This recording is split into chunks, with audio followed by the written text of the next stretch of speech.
আসসালামু আলাইকুম। চলছে উপজেলা স্বাস্থ্য কমপ্লেক্স দিঘলিয়া খুলনার আয়োজনে প্রবীণ পুষ্টি নামক শীর্ষক এই অনুষ্ঠান, যেখানে বৃদ্ধ বয়সে বা প্রবীণ বয়সে একজন মানুষের কী পরিমাণ পুষ্টি গ্রহণ করা উচিত এবং কী পরিমাণ খাবার বা খাদ্যাভ্যাসের যে উপাদান বর্জন করা উচিত সেগুলো সম্পর্কে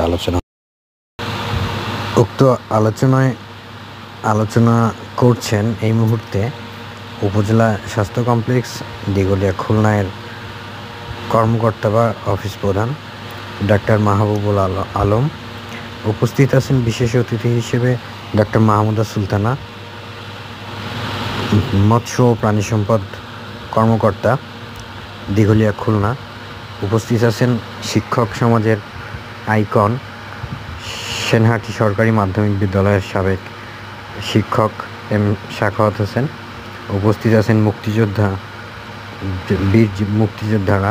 উপস্থিত আছেন অত্র প্রতিষ্ঠানের বিভিন্ন চিকিৎসক বা নার্স বৃন্দ, এছাড়া প্রিন্ট মিডিয়ার সকল সহকর্মী বা ভাই বোনেরা আছেন, তাদের জন্য শুভকামনা রইল।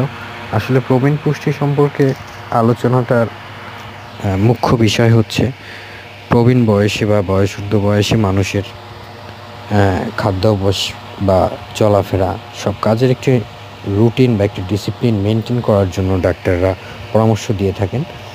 তো বিভিন্ন খাদ্যাভ্যাস যেটা ইয়াং বয়সে সে হরহামেশাই করেছে, প্রবীণ বয়সে সেটা করতে পারবে কি না এই সম্পর্কিত বেশ কিছু আলোচনা।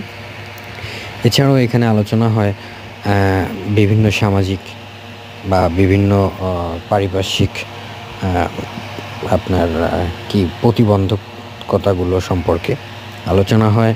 বৃদ্ধ বয়সে করণীয় বর্জনীয় বিষয়গুলি নিয়ে আলোচনা হয়। বৃদ্ধ বয়সে কোন অভ্যাসগুলো মেনটেন করলে বৃদ্ধ বয়সে সুস্থ থাকা যায় এই বিষয়ে। তো আসলে ভিডিওটি করার মূল উদ্দেশ্য, এমন ইউনিক প্রোগ্রাম আমি আগে কখনো তেমন একটা দেখিনি। প্রবীণদের নিয়ে এত চিন্তা আগে গর্ভবতী মায়ের শুনেছি, তাই আপনাদের জন্য